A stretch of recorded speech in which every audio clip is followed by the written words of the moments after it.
โสเตโลเตสังวัจนังสุตตโวพระองค์เจ้าอ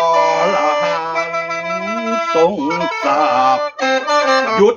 ก่อนญาติพี่น้องให้ทรงตั้งดอกนางฟัง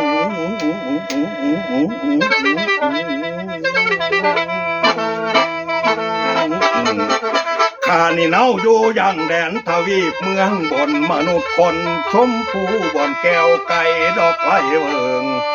นั่นเหิงจังได้ลงมาเยี่ยมโลกันตะเป็นวางเพื่อมาแปลงหนทางเพื่อมาแปลงหนทางให้พี่น้องได้ข้ามบนคุ้มกวงสวงอาบายข้ามาในมือนี้เพื่อพี่น้องทุกยากพายด้วยผลมาป่าปังมาติสั่งเมาหมูว่าโอ้ยโอ้โอ้โอ้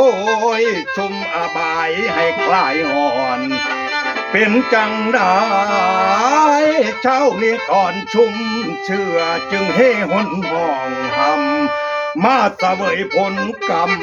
บ่ทันได้บอกแจ้งจึงนั่งเนื้อดอกเนานุ่มผู้หนึ่งนั้นโลหิตไหลเป็นปูมเบิ่งกุมออกทางกะบาลเหลียวเบิ่งนมสิยานกันย้อนลงคือทงเปผู้หนึ่งนั้นฟังเสียงเข่งก่อนเวลาเดินคือฟ้าผ่า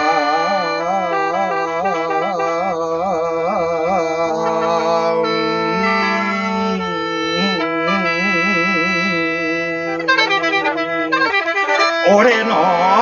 เลี้ยวเบิ่งตาบาทาเปรียบใส่จอใส่ดงมันยังหน่อยกลัวฟ้าตีน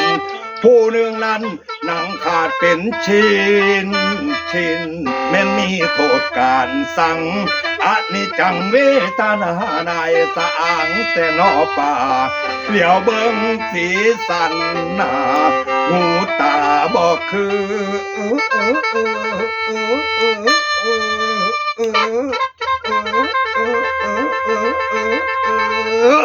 หมูโอ้ยนอหูปากบอนสิเว้าเอาเข็มเข้ากะบ่ลมหูจักบอนพวกเจ้าสิมมจากโอคะสงสารตอนนี้ไปมาละผลสินทานสิวานลงดอกมาลางเวลานี้ให้พากันสมสางขั้นผลกรรมไหวสาก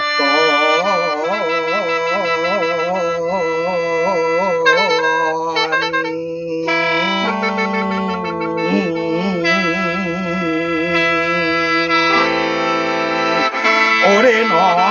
ตกถึงข้าวบันบอนโอข้าเสกไข่ปองอียำบ่ในเจ้าแม่นสังการวันเลิงโอ้โอ้โอ้ยโอ้ยโอ้ยน้อ